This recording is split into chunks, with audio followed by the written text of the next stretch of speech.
اختیار کیا تھا جنہوں نے زندگی میں، ان کو ان کا تقوی کام آئے گا۔ نیک لوگوں کی محفل جو ہے بہت ضروری ہوتی ہے تاکہ انسان اپنی غلطیوں اور اپنے نفس کی برائیوں سے رجوع کر سکے۔ سورہ یوسف میں بھی ہے، سورہ حضرت یوسف علیہ السلام بھی مانگ رہے اللہم الحقنا بالصالحین، الحقنی بالصالحین، یعنی کہ ان نیک لوگوں کے ساتھ دنیا میں بھی رکھنا اور آخرت میں بھی۔ تو جب نبی اس چیز کی تمنا کر رہے ہیں تو ہمیں بھی دنیا میں اچھے لوگوں کی صحبت میں زندگی گزارنا چاہیے تاکہ ان کی زندگی کو دیکھ کے ان کی صحبت سے اور ان سے ہم اپنے آپ کو بہتر کر سکیں، ہے نا۔ یہ جیسی، اور اگر دنیا دار لوگوں میں بیٹھیں گے تو ظاہر ہے اس کا اثر دنیا میں انسان کی زندگی پر آتا ہے۔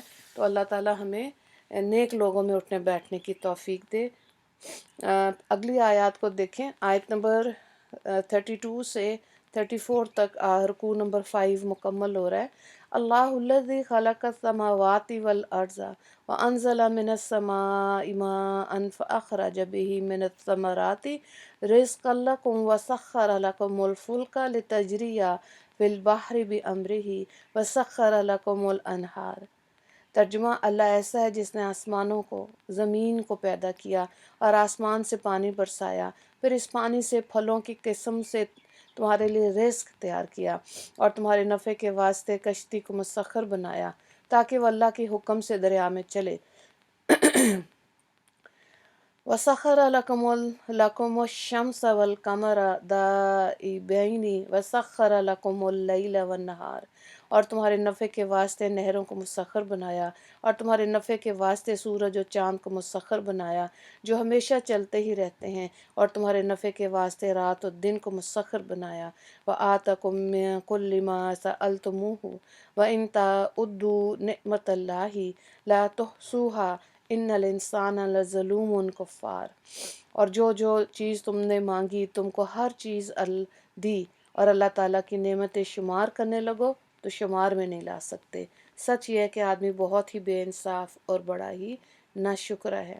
تو یہاں پر دیکھیں انعامات الہیہ جو اللہ نے انسان کے اوپر انعام کیے ہیں ان کا ذکر آ رہا ہے، اور اللہ تعالیٰ کی نعمتیں انسان پر اتنی ہیں کہ سب انسان مل کر ان کو شمار کرنا چاہیں شمار میں نہیں آ سکتی۔ تو غور کرنے کی بات کیا اب کہ اول تو انسان کا اپنا وجود ہی خود ایسا ہے کہ اس کے آنکھ، کان، ناک، ہاتھ، پاؤں،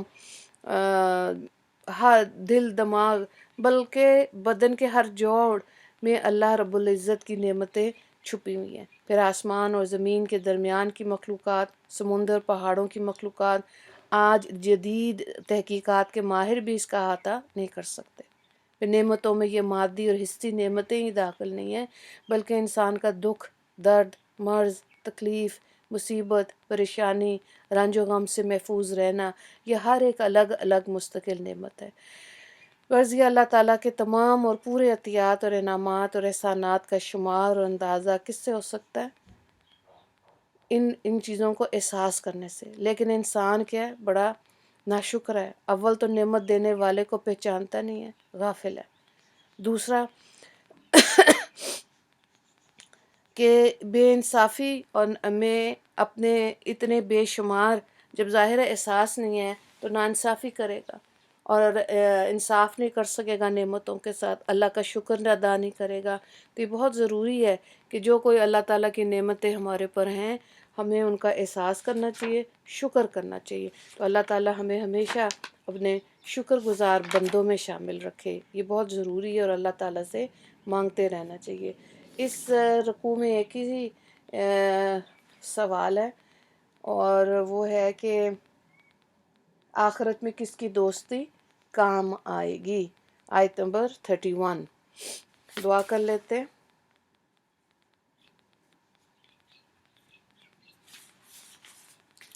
اللہ تعالیٰ، یا اللہ ہم کو نعمت اسلام اور ایمان کی حقیقی شکر گزاری عطا فرما اور ہمیں اپنی نعمتوں کی ناشکری کرنے سے محفوظ فرما۔